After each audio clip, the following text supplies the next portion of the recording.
한번 따라 하시겠습니다. 하나님께서 기뻐하시는 예배. 하나님께서 기뻐하시는 예배자. 저는 오늘 창세기 4장 1절 이하에 있는 말씀과 히브리서 11장 4절 말씀에 근거해서 하나님께서 기뻐하시는 예배와 예배자라는 제목으로 하나님의 말씀 나누기를 원합니다. 함께 말씀 나눌 때에 우리의 예배와 우리의 예배드리는 한 사람 한 사람이 다 하나님께서 기뻐하시는 그런 모습으로 변화되어지기를, 더욱더 성장과 성숙이 일어나게 되기를 예수님의 이름으로 축원합니다. 창세기 4장은 인류 최초의 살인이 기록된 장면입니다. 하지만 우리는 이 살인에 앞서서 왜 이런 살인이 일어나게 되었는지를 봐야 합니다. 결과적으로 말씀드리면 예배에 실패했기 때문입니다. 예배에 실패했기 때문에 예배를 통하여 하나님을 만나지 못했고, 예배를 통하여 하나님을 기쁘시게 하지 못했기 때문에 한 사람의 삶이 살인으로 얼룩졌던 것입니다. 잘 아시는 것처럼 오늘 본문에는 두 사람의 등장인물이 나옵니다. 한 사람은 아담의 자녀인 가인, 또 사람은 아벨입니다. 가인은 농사 짓는 사람이라 하고 아벨은 양치는 사람이라고 합니다. 그리고 이들은 각각의 소산물을 가지고 하나님께 예배를 드립니다. 그러나 예배 드리는 결과가 달랐습니다. 하나님께서 아벨의 제물은 받으셨으나 가인의 제물은 받지 아니하셨다라고 이야기를 합니다. 본문 3절에서 5절을 보면 이렇게 말씀합니다.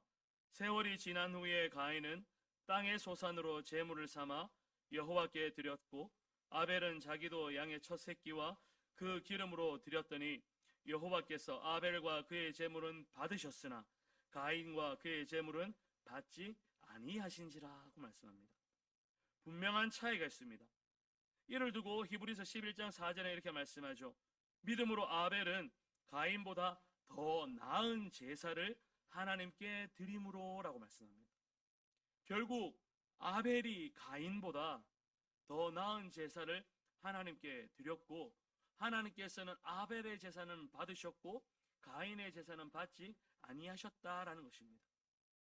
여기서 우리가 반드시 기억하고 짚고 넘어가야 되는 것이 있는데, 그것이 무엇이냐?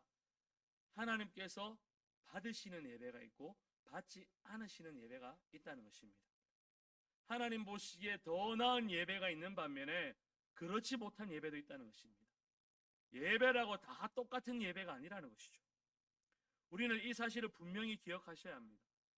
지금도 이 순간 대한민국, 아니 전 세계 곳곳에서 주일 아침 9시만 되면, 11시만 되면 이렇게 땡, 이 종소리와 함께 곳곳에서 예배가 드려집니다. 우리도 9시, 11시에 예배가 드려집니다.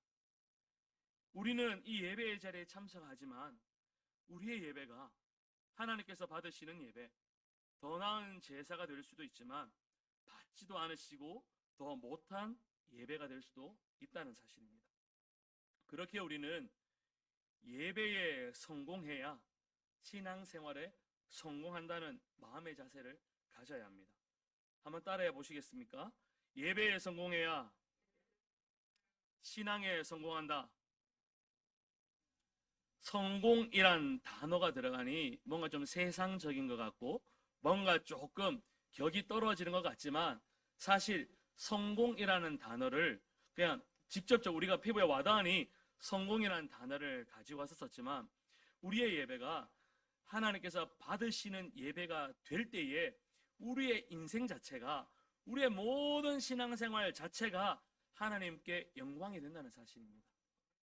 그저 성전뜰만 밟고 가는 예배, 성전의 한 자리만 차지하는 예배, 아니면 삐쭉 와서 헌금 몇 푼 좀 내는 정도의 예배, 아니면 그것도 아니면 교회 오니까 사람들을 만나는 게 좋아서 사람만 만나고 가는 예배, 이런 예배가 되어서는 안 된다는 것입니다.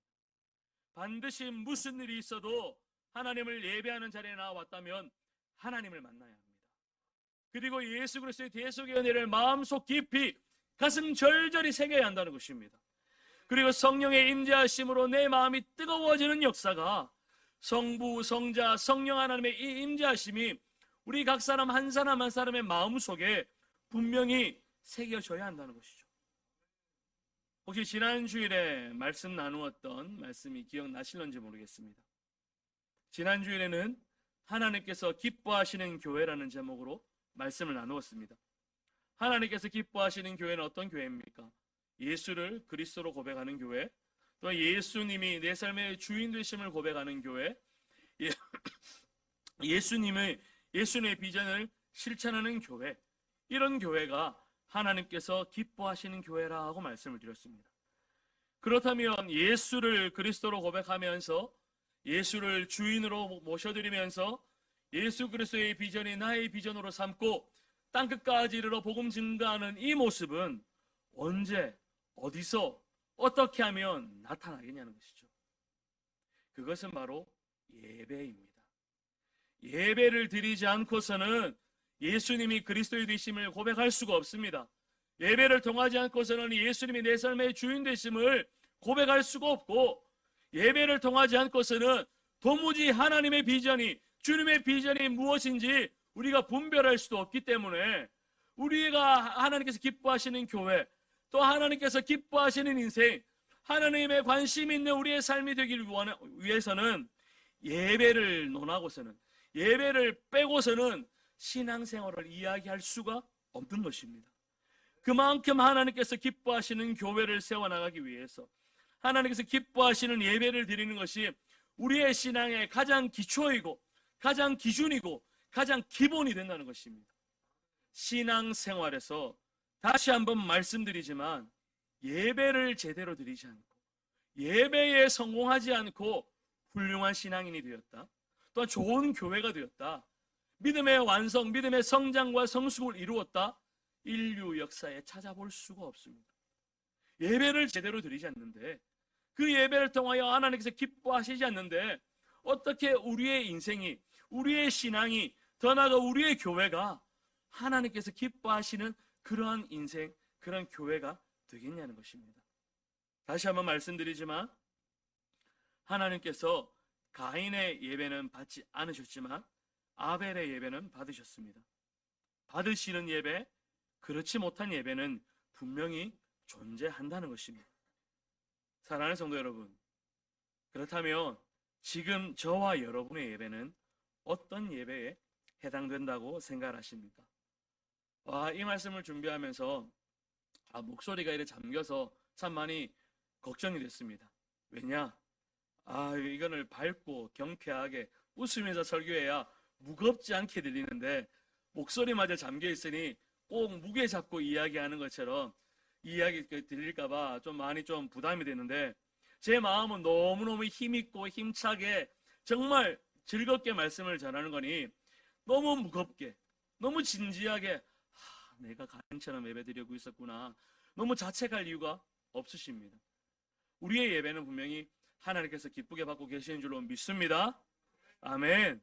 지금 이 말씀을 나누는 건 우리의 예배가 그렇지 못하다고 책망하고 질책하고 비난하고 우리의 삶을 손가락질하기 위함이 아니라, 우리의 예배가 조금 더 성장하고 조금 더 성숙하고 어제보다는 오늘이 낫고 오늘보다는 내일이 조금 더 나아가는 발전하는 예배, 또 성장하고 성숙하는 예배자가 되기 위해서 저에게 주는 말씀이기도 하고, 여러분들과 함께 나누는 하나님의 말씀이 되는 줄로 믿습니다. 그렇다면 아벨과 가인의 예배는 과연 무엇이 달랐기에 아벨의 예배는 받으셨지만 가인의 예배는 받지 않으셨겠습니까? 그 차이를 살펴보며 함께 은혜 나누기를 원하는데, 하나님께서 기뻐하시는 예배는 첫 번째로 한번 따라 하시겠습니다. 예배자의 삶이 달랐습니다. 예배자의 삶이 달랐다는 것입니다. 가인의 삶과 아벨의 삶은 너무나 달랐습니다. 가인의 삶은 어떠했느냐? 한마디로 하면 가인은 악인이었습니다. 악한 사람이었습니다. 가인은 세상의 육체와 세상의 권세, 세상의 지배를 받아서 악한 삶을 살았고, 그 결과 가인은 하나님께서 미워하시는 예배, 하나님께서 헛되다 하시는 예배, 하나님께서 가증히 여기시는 제물을 하나님 앞에 드렸던 것입니다. 잠언 15장 8절을 보면 이렇게 말씀합니다. 악인의 제사는 여호와께서 미워하셔도 정직한 자의 기도는 그가 기뻐하시느니라. 악인의 제사, 악한 사람의 제사는 하나님께서 미워하시는데 가인은 악한 사람이었습니다. 가인은 악인이었습니다. 그러니 하나님께서 가인의 예배는 미워하셨던 것이죠. 성경을 보면 가인이 어릴 때부터 성장하는 과정이 기록되어 있지 않습니다. 어떠한 악한 삶을 살아왔는지 구체적으로 기록하고 있지 않기 때문에 우리는 가인의 성품이 어떠했는지 정확하게 알지 못하지만 대충 어떤 삶을 살아왔는지 짐작할 수 있습니다. 그것은 하나님이 그의 제물을 받지 않으신 장면을 보면 충분히 추측이 가능합니다. 하나님께서 가인의 예물을 받지 않으십니다. 그때 그 가인은 하나님을 향해서 그 감정 조절이 쉽지 않습니다. 분노의 마음을 여과 없이 드러냅니다. 5절 후반절에 보면 이렇게 기록합니다. 가인이 몹시 분하여 안색이 변하니라고 말씀합니다. 만군의 여호와 하나님, 천지 만물을 지으신 창조주 하나님, 인류를 구원하신 그 구원자 하나님, 그 하나님을 향해서도 대범하게 거침없이 분노를 표현하는데 그의 삶에 거리낄 것이 무엇이 있었겠습니까? 요한일서 3장 12절에는 그러다 보니 가인같이 하지 말라. 그는 악한 자에게 속하여 그 아우를 죽였으니 어떤 이유로 죽였느냐? 자기 행위는 악하고 그 아우의 행위는 의로움이라 하고 말씀합니다. 가인은 하나님을 향해서도 쉽게 격했고 쉽게 감정을 드러냈고 쉽게 분노하면서 정말 그의 마음을 여과없이 악한 마음들을 다 쏟아냈습니다. 이것은 그의 삶에 그런 분노를 자라는 악한 마음들이 쌓여 있다 보니 이런 것들이 여과없이 드러난 것이죠. 그러다 보니 동생을 살해할 정도로 그의 삶은 아주 거칠고 난폭했습니다. 오죽했으면 하나님께서도 7절 말씀을 보면 내가 선을 행하면 어찌 낯을 들지 못하겠느냐. 선을 행하지 아니하면 죄가 문에 엎드려 있느니라. 죄가 너를 원하나 너는 죄를 다스릴지니라 하고 말씀합니다. 하나님은 가인에게 있는 악한 모습들, 죄의 욕망을 다스리라고 말씀하십니다. 죄를 다스림으로 올바로 행동을 해라. 너 마음속에 있는 그 죄악의 덩어리에, 그 죄의 목소리에, 죄의 명령에 굴복하지 말아라. 하나님이 보시기에 얼마나 악한 사람이었으면 그의 마음속에 있는 죄의 목소리를 듣지 말라고 하나님께서 직접 말씀하시겠습니까? 하지만 반대로 아벨은 의인이라고 합니다. 마태복음 23장 35절을 보면 그러므로 의인 아벨의 피로부터라고 말씀하면서 성경은 아벨을 향하여서 의인이라고 합니다. 그리고 무엇보다 오늘 또 다른 본문인 히브리서 11장 4절에 믿음으로 아벨은 가인보다 더 나은 제사를 하나님께 드림으로 의로운 자라 하시는 증거를 얻었다라고 이야기합니다. 아벨은 그의 예배를 통하여 그의 삶을 통하여 하나님으로부터 의로운 자, 의인이라는 증거를 얻었다는 것입니다. 아벨은 의인이었습니다. 그의 마음이 달랐고 삶이 경건했습니다. 하나님을 뵙는 자 중에 한 사람이었고 기도로 하나님을 기쁘시게 하는 사람이 바로 아벨이었습니다. 그래서 하나님께서는 아벨을 거룩한 사람으로 인정하셨고 따라서 그의 제물도 그의 예배도 기쁘게 받으셨던 것입니다. 여기서 우리는 오늘 본문에서 중요한 구절을 기억을 해야 하는데 4절과 5절을 보면 이렇게 말씀합니다. 여호와께서 아벨과 그의 제물은 받으셨으나 가인과 그의 제물은 받지 아니하신지라 하고 말씀합니다. 우리는 가인과 아벨의 제사를 이야기를 할 때에 제물에만 집중하는 경향이 있습니다. 제물, 곡식을 드렸고 짐승을 잡아서 드렸던 이 제물에만 집중하는데 하지만 하나님은 가인과 그의 제물, 아벨과 그의 제물에 관심을 가지십니다.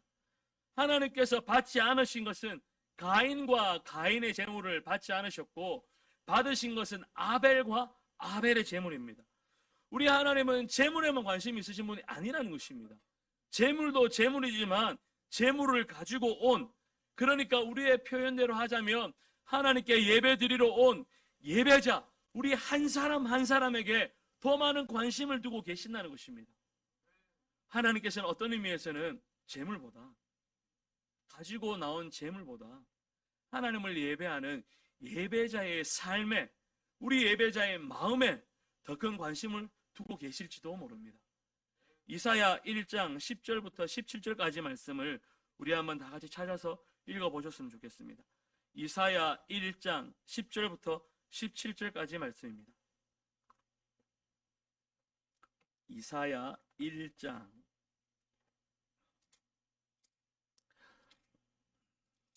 구약성경 968페이지쯤에 있는데, 이사야 1장 10절부터 17절까지의 말씀 찾으셔서 좀 읽어보셨으면 좋겠습니다. 다 같이 이사야 1장 10절부터 17절까지 말씀 읽어보도록 하겠습니다. 너희 소돔의 관원들아, 여호와의 말씀을 들을지어다.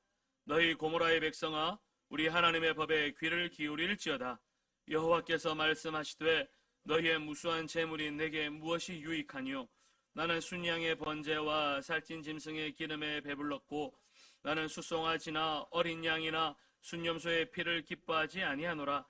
너희가 내 앞에 보이러 오니 이것을 누가 너희에게 요구하였느냐? 내 마당만 밟을 뿐이니라. 헛된 재물을 다시 가져오지 말라. 분향은 내가 가증히 여기는 바요, 월삭과 안식일과 대회로 모이는 것도 그러하니 성회와 아울러 악을 행하는 것을 내가 견디지 못하겠노라. 정한 절기를 싫어하나니 그것이 내게 무거운 짐이라. 내가 지기에 곤비하였느니라. 너희가 손을 펼 때에 내가 내 눈을 너희에게서 가리고 너희가 많이 기도할지라도 내가 듣지 아니하리니 이는 너희의 손에 피가 가득함이라. 너희는 스스로 씻으며 스스로 깨끗하게 하여 내 목전에서 너희 악한 행실을 버리며 악행을 그치고 선행을 배우며 정의를 구하며 학대받는 자를 도와주며 고아를 위하여 신원하며 과부를 위하여 변호하라 하셨느니라. 아멘. 하나님의 마음이 느껴지십니까? 피 묻은 손으로 드리는 제물, 악한 행실을 일삼으면서 드리는 기도, 이런 것에는 관심도 없고 응답하지도 않을 것이며 내가 이것에 배가 부르고 그것은 나에게 아무런 유익이 없다. 이제 그것에 내가 지쳤고 내가 그것을 받는 것이 무거운 짐이 되고 내가 그것에 응답하는 일이 피곤한 일이라고 말씀하십니다. 사랑하는 성도 여러분, 대답하지 않으셔도 됩니다. 우리 지난 한 주간의 삶을 한번 떠올려 보십시오. 마음으로 대답하십시오. 과연 이번 한 주간의 내 삶은 어떠하셨습니까? 하나님을 예배하기에 합당한 악한 행실은 그쳤고 선한 행실을 했으며 내 손에 하나님께서 기뻐하시지 않는 그런 피를 묻히고 지금 이 자리에 나아오신 분은 없으십니까?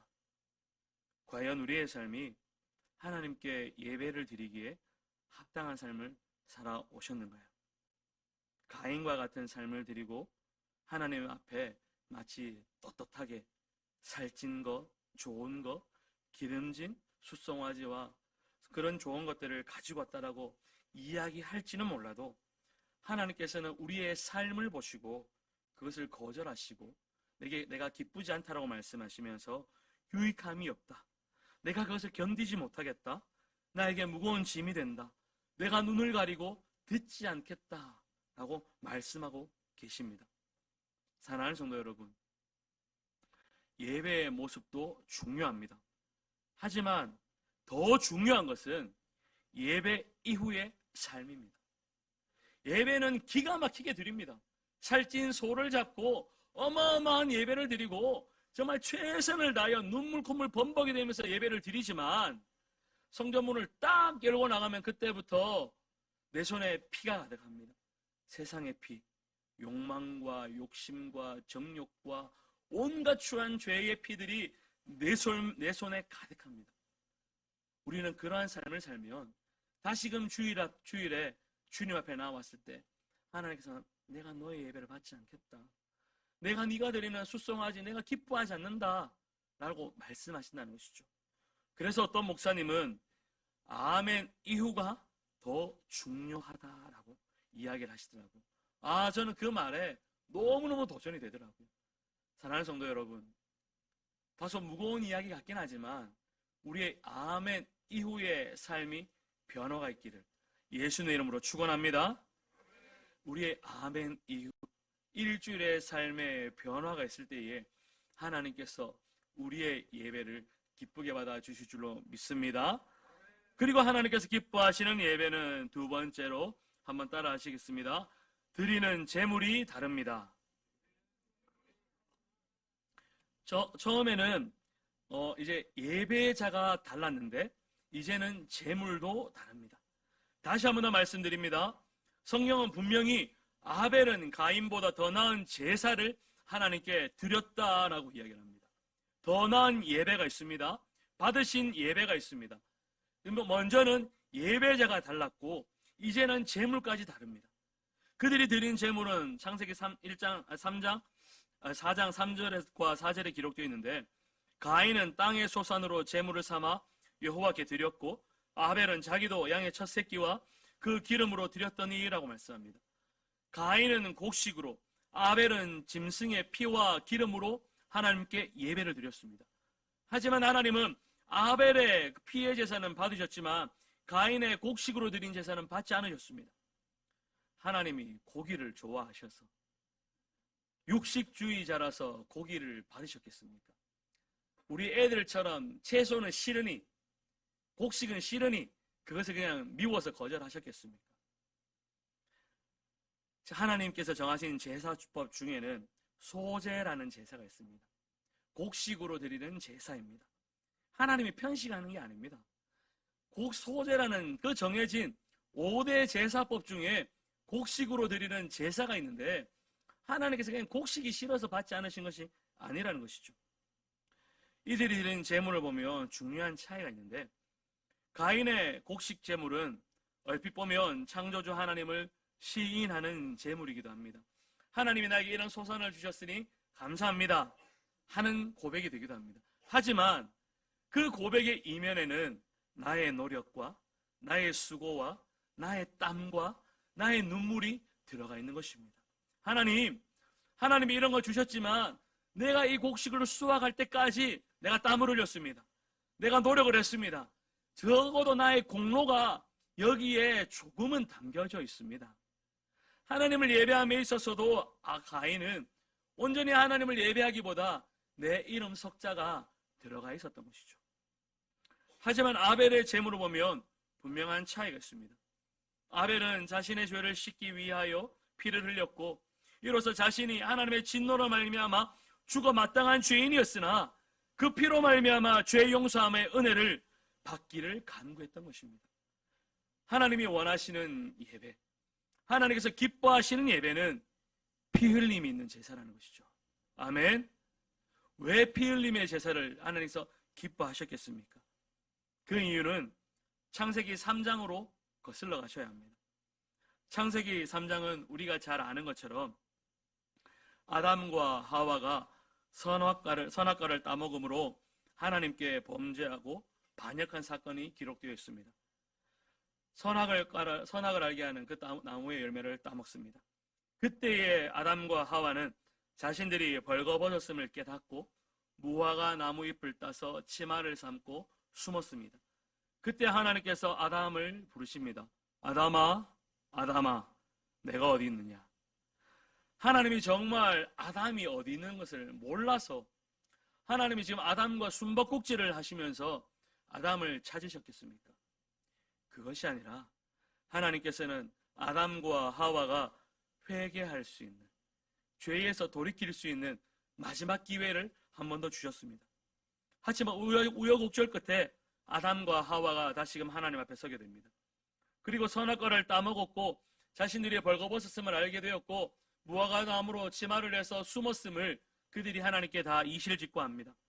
그러자 하나님께서 뱀을 그리고 하와를 그리고 아담을 책망하시고 벌을 주십니다. 이렇게 하면 끝이 나면 우리 하나님은 너무너무 무서운 하나님이십니다. 호되게 책망하십니다. 혼을 내십니다. 뱀은 기어다니게 하고 아담은 땀을 흘려야 하고 하와는 해산의 고통이 더해지는 어마어마한 형벌만 주는 하나님이십니다. 하지만 우리 하나님에게는 두 가지 속성이 있지 않습니까? 마치 동전의 양면과도 같은 그런 속성.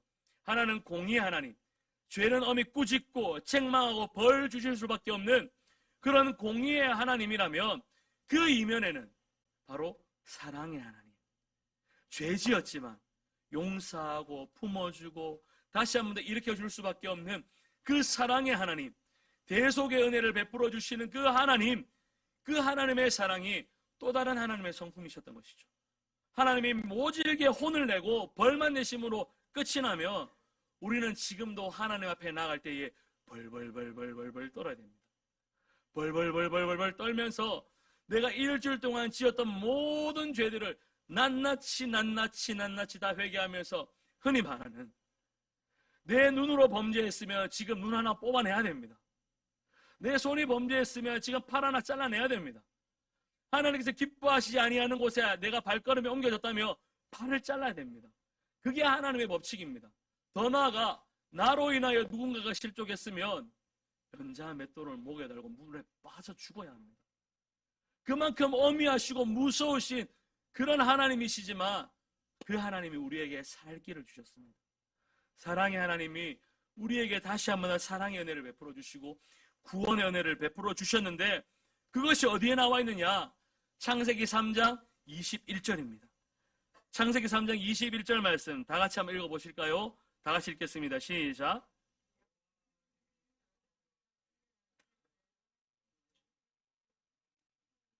아멘. 최초의 기성품 옷이 나옵니다. 그전에는 자가로 만들었던 핸드메이드 나뭇잎으로 만든 옷이 있었으나 누군가가 만들어서 제공해준 그런 멋진 옷이 나옵니다. 가죽옷입니다. 이 가죽옷, 옷 한 벌 해입힌 것이 뭐 대수냐라고 하시겠지만 이 가죽옷에는 어마어마한 의미가 담겨져 있습니다. 죄 지은 인간은 하나님 앞에 설 수가 없었습니다. 나뭇잎으로 치마를 만들어서 자기의 노력으로, 자기의 공로로 하나님 앞에 도저히 나아갈 수 없으면 않았기 때문에 하나님의 낯을 피하여 숨었습니다.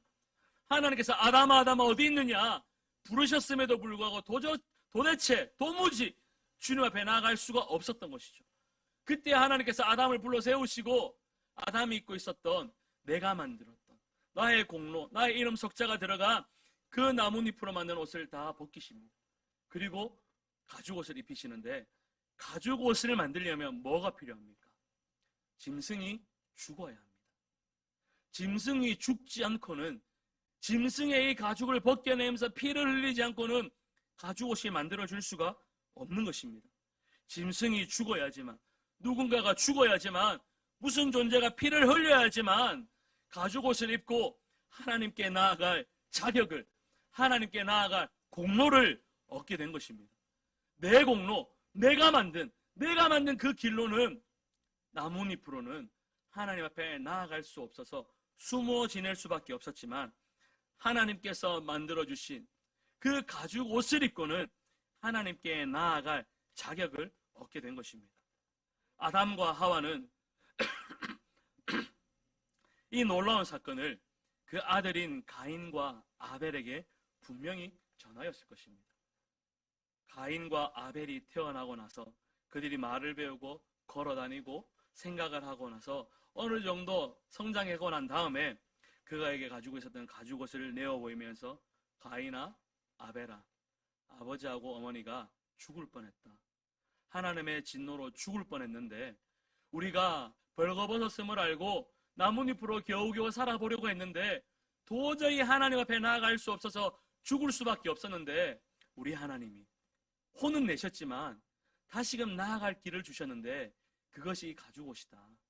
이 가죽옷은 짐승이 죽어야지만, 누군가가 죽어야지만 하나님께 나아갈 수 있는 그 증거니, 너희가 하나님 앞에 나아가려면 나뭇잎으로 옷을 만들지 말고 이 가죽옷, 누군가가 죽어야 하는 이 피의 제사를 꼭 기억하고 하나님 앞에 그런 제사를 드려라. 그래야지만 하나님께서 너희를 기억해 주시고 너희 가운데 큰 구원의 은혜를 베풀어 주실 것이다. 모르긴 몰라도 이렇게 교육을 했을 것입니다. 우리 가운데에 죽을 뻔했는데, 죽을 뻔한 위기에서 건져남을 받았는데 그것을 자녀에게 가르쳐 주지 않을 부모가 있으시겠습니까? 적어도 자동차에 한번 치여본 사람은 차에 부딪히면 아프다는 걸 압니다. 차에 부딪히면 아픕니다. 안 아픕니까? 저는 어릴 때 자동차 바퀴에 발이 깔려봤습니다. 네. 초등학교 6학년 때 친구 생일잔치 가다가 좁은 길이었는데 차가 오길래 비켰는데 그만 미끄러지면서 차 바퀴에 봉고차, 그것도 학원 봉고차, 애들이 꽉 타 있는 봉고차에 발이 밟혔습니다. 제 발을 밟고 지나갔죠. 너무 아프더라고요. 근데 하나님의 은혜로 아무런 상처 없이 그냥 멀쩡했습니다. 네, 너무 아팠는데 멀쩡했습니다. 그때부터 저는 차에 깔리면 아프구나 알게 됩니다. 그리고 저는 어릴 때 워낙 별나서 개한테 장난치는 걸 좋아했습니다. 그래서 저는 도베르만을 싫어하는데 어릴 때 도베르만 어떤 개인지 아시죠? 귀 쫑긋하고 날렵하게 생긴 그런 개 있는데 그 개한테 장난치다가 한번 물렸습니다. 물렸는데 그때 그리고 나서 거기서 미안하다고 돈 얼마나 받고 온 것 같더라고요. 요즘 같으면 이제 난리가 나겠죠. 용돈 받고 왔는데 그 이후로부터 제가 깨달은 건 확실한 거는 개한테 물리면 아프다. 그리고 또 한 가지, 제가 20살 때 물놀이 갔는데 제가 수영을 잘하는 줄 알고 형들이 저를 계곡에 밀었습니다. 근데 물이 좀 깊었는데 물에 빠져 제가 수영을 그때는 못했거든요. 지금은 수영을 할 줄 아는데 수영할 줄 모르고 허우적허우적거리다가 그냥 죽을 것 같으니 그 형들이 제 머리를 끄집어냈어요.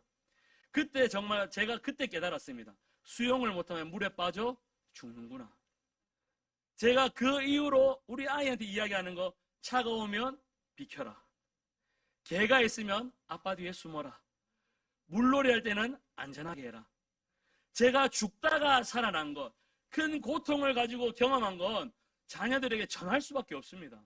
이 중에 죽을 뻔한 그 위기의 순간이 있었는데 자식들에게 그것을 교훈하지 않을 부모가 어디 있겠습니까? 호되게 한번 당해봐라. 너도 죽을 만큼 아파봐야지. 차가 오면 피하지. 물에 한번 빠져서 죽을 뻔 한번 해봐야 물에서 함부로 장난 안 치지 하실 부모 있으시겠습니까? 모르긴 몰라도 아담과 하와도 그러했을 것입니다. 얼마나 죽을 법한 위기 가운데에, 두려움 가운데에 그가 지냈겠습니까? 그 제사법, 피로 인해서 구원함을 얻은, 가죽옷을 인하여 구원함을 얻은 그 예배법을 분명히 가르쳐 줬을 것인데 가인은 아버지의, 어머니의 교육, 그 제사법에 대해서 무시하고 자신의 공로로, 자신의 노력으로 하나님을 예배하려고 했으니 하나님께서 그 예배를 기뻐받지 않으셨던 것입니다. 하지만 아벨은 부모로부터 배운 그 예배, 피의 제사, 피 흘림이 있어야지만 구원함을 얻는 그 예배를 듣고 들은 대로 행했기 때문에 하나님께서 그 예배를 기쁘게 받으셨던 것입니다. 후에 이것은 우리의 죄를 대속하기 위해서 오신 어린 양이신 예수 그리스도를 예표합니다. 베드로전서 1장 19절 말씀을 보면 이렇게 말씀합니다. 오직 흠없고 점없는 어린 양 같은 그리스도의 보배로운 피로 된 것이니라 하고 말씀합니다. 예수 그리스도의 보배로운 피, 그리고 이 피는 마태복음 26장 28절에 이것은 죄 사함을 얻게 하려고 많은 사람을 위하여 흘리는 바 나의 피 곧 언약의 피니라. 아멘. 그래서 우리는 하나님을 예배할 때에 나의 노력과 나의 공로와 나의 의를 가지고 하나님을 예배하러 나아가는 것이 아니라 어린 양이신 많은 사람을 위하여 흘리신 언약의 피, 예수 그리스도의 보혈의 공로를 의지하면서 하나님께 예배 드려야 한다는 것입니다. 우리가 예배할 때에 보혈 찬양을 보면 유난히 박수치며 찬양하는 곡이 많습니다. 그냥 박수치며 찬양하는 이 곡을 신이 나니까, 경쾌하니까, 즐거우니까 이 보혈 찬양을 박수치며 하는 것이, 찬양하는 것이 아니라 이 보혈에 의지하며 하나님을 예배할 때에 우리의 예배를 하나님께서 기쁘게 받으시기 때문에 그러한 찬양을 하며 그를 의지하며 기도하며 그 보혈을 붙잡고 하나님 앞에 나아가는 것입니다. 사랑하는 성도 여러분, 피 흘림이 없으면 사함이 없습니다. 우리가 예수의 피를 힘입어 성소에 들어갈 담력을 얻게 되는 것입니다. 한번 따라 하시겠습니다. 피 흘림이 없으면 사함이 없습니다. 예수의 피를 힘입어 성소에 들어갈 담력을 얻게 되는 것입니다. 아멘. 피가 있어야 사함이 있고 피의 공로가 있어야 성소에 들어가서 하나님을 만날 담력을 얻게 된다는 것입니다. 이 사실을 온전히 믿음으로 나의 공로나 나의 노력이나 나의 이름 석자가 아닌 오직 예수 그리스도의 보혈의 공로만 의지하여 하나님께 나아가는 귀의 믿음의 성도들, 우리의 예배가 되어지기를 예수님의 이름으로 축원합니다. 마지막 세 번째로 하나님께서 기뻐하시는 예배는 따라 하시겠습니다. 믿음이 다릅니다. 예배자의 믿음이 달라야 하는 것입니다. 가인과 아벨은 그들의 믿음까지도 달랐습니다. 삶이 다른 것은 재물이 다른 것으로 끝이 나는 것이 아니라 그들의 마음의 중심에서 하나님 앞에 나아가는 마음의 믿음 자체가 온전히 달랐습니다. 히브리서 11장 4절을 보면 그 시작이 이렇습니다. 믿음으로 아벨은 가인보다 더 나은 제사를 하나님께 드렸다라고 말씀합니다. 아벨이 드린 예배는 믿음의 예배라고 합니다. 하지만 가인의 예배는 믿음과는 전혀 상관이 없는 예배였다는 의미입니다. 지금 우리가 이렇게 한자리에 모여서 이 한국 땅에서 9시, 11시만 되면 수천 수만의 교회에서 수십만, 수백만의 사람들이 일제히 하나님을 예배한다고 합니다. 그런데 그 예배 가운데서 믿음으로 예배 드리는 성도가 있는 반면에 믿음과는 전혀 상관없는 예배에 참석한 사람, 예배의 구경꾼도 분명히 있습니다. 아벨은 예배를 드리면서도 하나님의 뜻을 자신의 삶의 기준, 신앙의 기본으로 삼고 믿음으로 바라보면서 예배를 드렸습니다. 그러니 예배를 통하여 그의 삶을 드렸고 예배를 통하여 피의 제사를 드릴 때에 자기의 모든 죄가 용서함 받고 하나님의 백성이 될 것을 믿음으로 바라봤기 때문에 그러한 예배를 드릴 수가 있었던 것이죠. 그러나 가인은 그렇지 않았습니다. 가인은 믿음으로 예배 드린 것이 아니라 단지 자신의 위신을 보존하기 위해서 제물을 드렸고 자신은 죄가 없는 것 마냥 의로운 척하면서 하나님 앞에 예배를 드렸습니다. 그러니 하나님께서 그 예배를 기쁘게 받지 않으시자 자기 체면이 말이 아닙니다. 자기가 드렸던 이 예물이 정말 무가치한 것처럼 여겨지니 화가 납니다. 그리고 동생하고 형하고 같이 예배 드렸는데 형만한 아우가 없어야 되는데 어찌된 것인지 형이 아우만 못합니다. 그러니 그의 모든 민낯이 다 드러납니다. 혈기가 드러납니다. 벌거벗은 것처럼 모든 것들이 백일하게 드러납니다. 그의 본색이 드러납니다. 예배 드린 것이 하나님을 향하여 믿음으로 예배 드린 것이 아니라 자기 의로움을 가지고 자기 생각을 가지고 자기 체면을 가지고 자기의 사회적인 지위를 가지고 예배의 자리에 참석했던 것이죠. 사랑하는 성도 여러분, 우리의 예배는 믿음으로 드리는 예배가 되어야 할 줄로 믿습니다. 히브리서 11장 6절 말씀, 믿음이 없이는 하나님을 기쁘시게 하지 못하나니 하나님께 나아가는 자는 반드시 그가 계신 것과 또한 그가 자기를 찾는 자들에게 상 주시는 이심을 믿어야 할지니라. 아멘. 우리의 예배가 하나님께서 받으시는 예배, 하나님께서 영광 받으시는 예배, 기뻐하시는 예배가 되려면 믿음으로 하나님 앞에 나아가야 하는 것입니다. 하나님이 여기 계신 것을 믿는다면 우리의 예배의 자세가 달라질 수밖에 없습니다. 만약에 우리 원주에 몇 명을 뽑아서 대통령을 만나러 용산으로 몇 명을 초대한다 라고 하면 여러분들 어떻게 하시겠습니까? 적어도 하루 전날 목욕탕 가서 때 빼고 광내고 필요하다면 머리도 하고 당일날 아침에 헤어샵 가서 머리도 만지고 화장도 하고 옷은 제일 좋은 거 미리 잘 다려놓고 준비해서 정성 어린 마음으로 대통령을 만나러 갈 겁니다. 대통령이 왜 말입니까? 원주시장이 만난다고 해도 그렇게 할지도 모릅니다. 원주시장이 만난다고 하는데 후줄근하게 목 다 늘어진 티 입고 반바지 입고 슬리퍼 질질 끄실고 시장 만나러 가실 분이 계시겠습니까? 없을 겁니다. 하나님이 여기 계신 것을 믿는다면, 그래서 그 믿음으로 하나님을 예배한다면 당장에 우리의 예배드리는 자세가, 예배에 임하는 마음가짐이 달라질 수밖에 없습니다. 하물며 우리가 좋은 사람 만날 때 약속 시간을 지키는 것도 다릅니다. 우리 가운데에 예배 시간을 참 너무너무 잘 지켜서 너무너무 감사합니다. 우리가 사람을 만날 때도 약속 시간을 금처럼 여깁니다. 하나님을 예배하는 그 시간에 우리가 헐레벌떡 뭐 어쩔 수 없이 차가 막혀서 오는 길에 차가 고장이 나서 다른 문제가 있어서 나오다가 집에 가스레인지를 켜놓은 것 같아서 잠시 돌아갔다 온다고 늦는 이런 불가피한 상황이 아닌 다음에야 우리는 예배 자리에 정해진 시간보다 일찍 와서 기대함을 가지고 사모함을 가지고 기도함으로 예배를 준비하셔야 합니다. 이 약속 시간을 이야기하면서 제가 생각나는 게 저는 대구 사람이고 저희 집사람은 서울 사람입니다. 어떻게 만났느냐? 기차 타고 만났습니다. 대구에서 기차 타고 KTX 타고 서울까지 갔습니다. 일찍 만나려고 꼭두새벽부터 일어났습니다.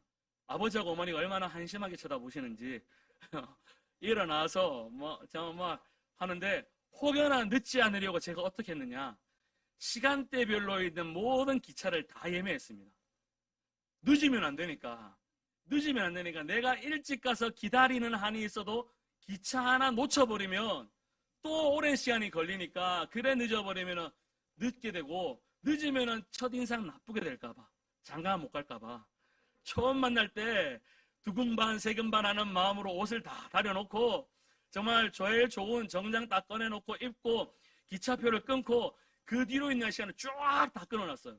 이거 놓치면 이거라도 타고 저거 놓치면 그거라도 타고 이래저래 가려고 정말 노력을 다했습니다. 타고 난 다음에 뒤에 것들을 다 취소했을지언정 환불 수수료를 물어가면서 취소했을지언정 시간을 지키려고 노력을 했습니다.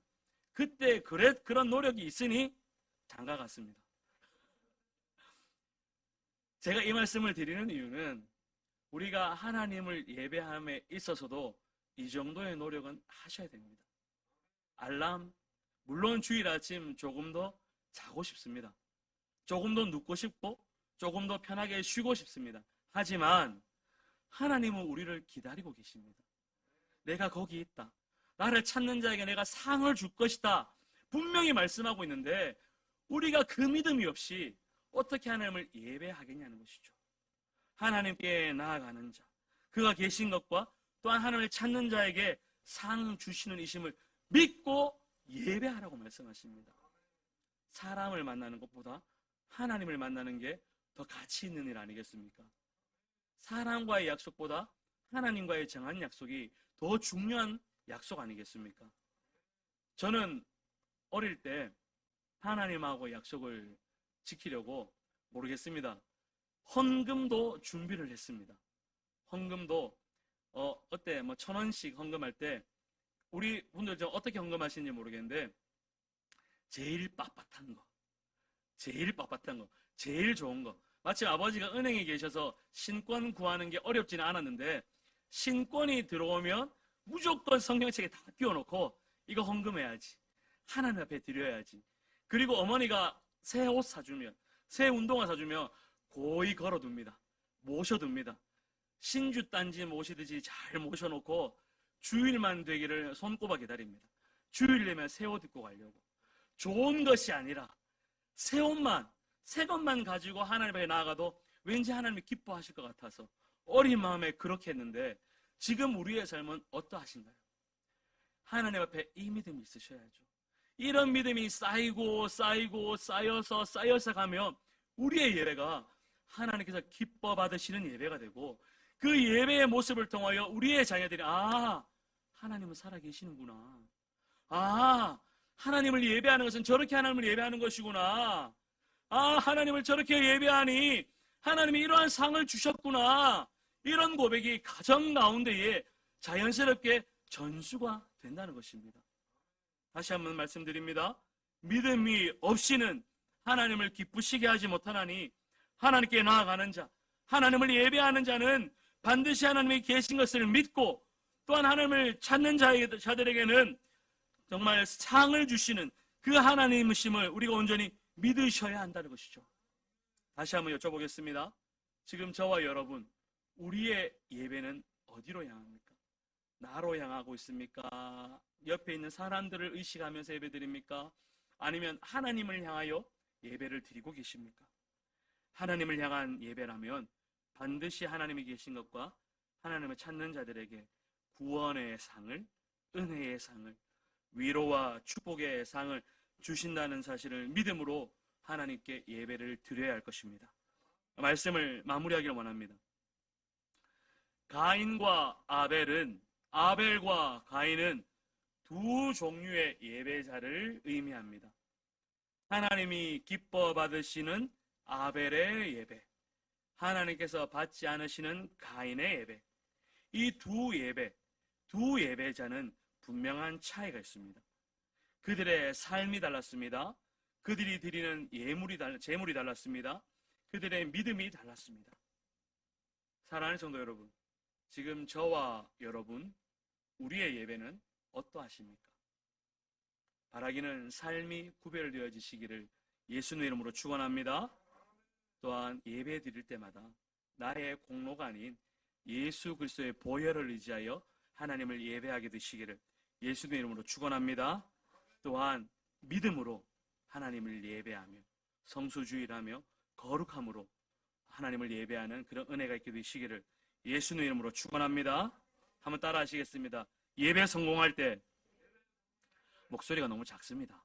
예배 성공할 때 복된 성도, 복된 가정, 복된 교회가 됩니다. 아멘. 예배에 성공해야 하나님께서 나의 예배를 기뻐 받으실 때에 비로소 우리가 복된 성도, 우리의 가정에 복된 가정, 우리의 교회가 복된 교회가 될 줄로 믿습니다. 우리 모두 다 하나님께서 기뻐 받으시는 예배에 성공한 하나님의 영광 받으시는 그런 예배자 되시기를 예수님의 이름으로 축원합니다.